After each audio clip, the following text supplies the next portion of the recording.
Bienvenue à tous sur TV5 Monde. Merci de nous rejoindre pour l'avant-dernière étape de la Tropicale Amissa Bongo. Et oui, déjà avec aujourd'hui un contre-la-montre de 4 km au stade de l'Amitié. Mais avant de vivre cette étape, et si nous allions du côté des hôtes de cette compétition, les Gabonais.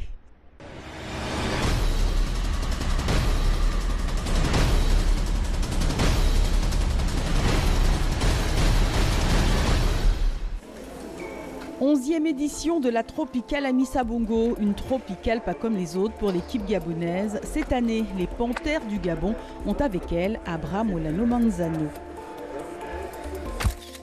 Abraham Olano, c'est ça, champion du monde sur route, champion du monde du contre-la-montre, vice-champion olympique dans la même discipline. Rien que ça, un pédigré qui semble montrer que la vision gabonaise cette année est plus ambitieuse.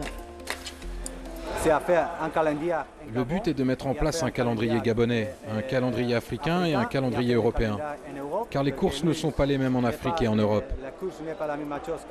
Alors c'est important qu'on aille voir d'autres choses. C'est en août 2015 que l'Espagnol arrive au Gabon. 3 mois plus tard, lors des championnats nationaux, il fait le choix des 6 coureurs qui vont disputer la tropicale. Cédric Tchouta, le capitaine, Glenn Moulengi, Paul Junior Maroga Mukoda, Geoffrey Ngandamba, Charles Anguillet et Léris Moukani, le champion national, qui se sont entraînés plus de 40 jours en Espagne. C'est difficile.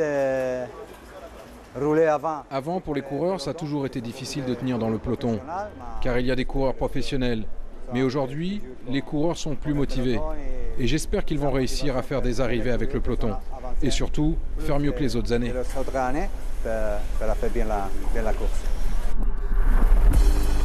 L'heure de vérité a sonné lundi 18 janvier, première étape Kango-Lambaréné, et que déjà les supporters s'impatientent. Oh. Mais j'ai pas encore vu le vert jaune bleu là.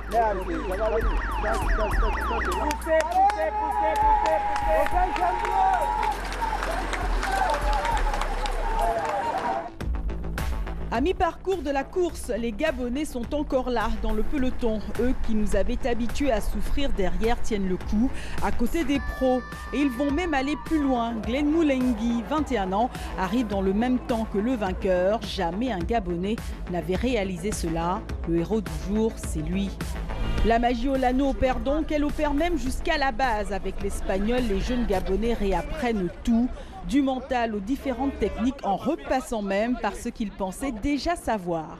Mais quand tu restes tranquille, comme il est là, tranquillement tu rentres et tu perds pas beaucoup d'énergie. C'est ce qu'il ne comprenait pas avant. Avec l'arrivée du coach, il a expliqué. Au Gabon, l'on parle déjà de la méthode Olano, celle-là qui veut faire développer le cyclisme gabonais. Seulement 45 licenciés, celle-là que les coureurs gabonais aiment, ont déjà adopté et ne veulent plus lâcher. On vient à la Tropicale avec l'entraînement seulement. Donc avec la petite formation que le coach nous a donnée, c'est ce qui fait qu'aujourd'hui on arrive quand même dans le temps par rapport aux années passées. Aujourd'hui, 6e étape donc avec un circuit de 4 km, un contre-la-montre individuel, une première pour la tropicale. Paul Junior Maroga Mukoda est le premier Gabonais à se lancer dans les rues de Libreville. Chrono 6 minutes 18, autant dire que le danger pour le maillot jaune ne viendra pas de lui. Tesfom Okuba Mariam devra bien s'accrocher à son maillot jaune car cet homme-là, qui est à 1 seconde de lui au général, est aujourd'hui capable de le lui arracher. Adrien Petit sur le papier, excellent contre-la-montre avec une belle victoire au prologue du Luxembourg en juin dernier. Quand le Français s'élance, les Érythréens s'épargnent de le regarder, mais il faudra bien regarder la vérité en face. Le Français, au bout de 4 km, réalise pour l'instant le meilleur temps, 5 minutes et 15 secondes. Voilà le temps à battre, l'Érythréen s'élance, le chrono ne s'affole pas, bien au contraire. Il s'essouffle et réalise un chrono de 5 minutes et 36 secondes. L'Érythréen perd 21 secondes, perd le maillot jaune qui revient à Adrien Petit. Au classement général, Andrea Palini est toujours 2e à 12 secondes du leader.